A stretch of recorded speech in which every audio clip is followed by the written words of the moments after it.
ഞാൻ മിനിസ്ട്രിയിൽ വർക്ക് ചെയ്തൊരു സ്റ്റാഫായിരുന്നു. Per annum 12 lakhs above എനിക്ക് സാലറി ഉണ്ടായിരുന്നു. അതൊക്കെ കളഞ്ഞിട്ടാണ് ഞാൻ വന്നത്.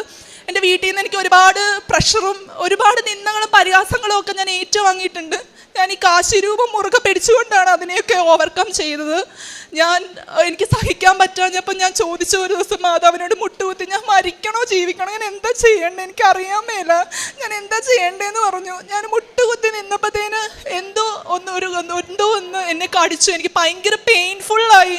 ഞാൻ പറഞ്ഞത് തെറ്റാന്ന് എനിക്ക് മനസ്സിലായി. ഞാൻ നോക്കിയപ്പോൾ ഒരു കട്ടുറും എന്നെ കടിച്ചിട്ട് ഒരു 10 മിനിറ്റിനുള്ളിൽ അത് അവിടുന്ന് അപ്രതീക്ഷമായി പോയി. എൻ്റെ റൂമിൽ വരാൻ ഒരു സാധ്യതയില്ലാത്ത കാര്യം. അപ്പം എനിക്ക് മനസ്സിലായി ഞാൻ പറഞ്ഞത് തെറ്റാണ്. എൻ്റെ അമ്മ മാതാവ് എൻ്റെ കൂടെയുണ്ട്. അതുപോലെ തന്നെ എൻ്റെ ഉടമ്പടി ക്യാൻഡിലയിൽ എൻ്റെ അമ്മ മാതാവിൻ്റെ രൂപം എനിക്ക് വന്നിട്ടുണ്ട്. എനിക്ക് മാതാവിൻ്റെ ഒരുപാട് പേരൊന്നും അറിയില്ല, പക്ഷെ കിരീടം വെച്ച ഒരു മാതാവിനെ എനിക്ക് ഭയങ്കര ഇഷ്ടമാണ്. ആ രൂപം എൻ്റെ ക്യാൻഡിലിൽ കിരീടം വെച്ച മാതാവിൻ്റെ ഒരു രൂപമാണ് എനിക്ക് തെളിഞ്ഞു വന്നേക്കുന്നത്. നമ്മൾ വിളിച്ചാൽ നമ്മുടെ കൂടെ ഇറങ്ങി വരും. അതിന് വലിയൊരു സാക്ഷിയാണ് ഞാൻ. എൻ്റെ 28 വയസ്സിൽ ഞാൻ എൻ്റെ മാതാവിനെ അറിഞ്ഞിട്ടില്ല. 28 വർഷം വേസ്റ്റായി പോയി.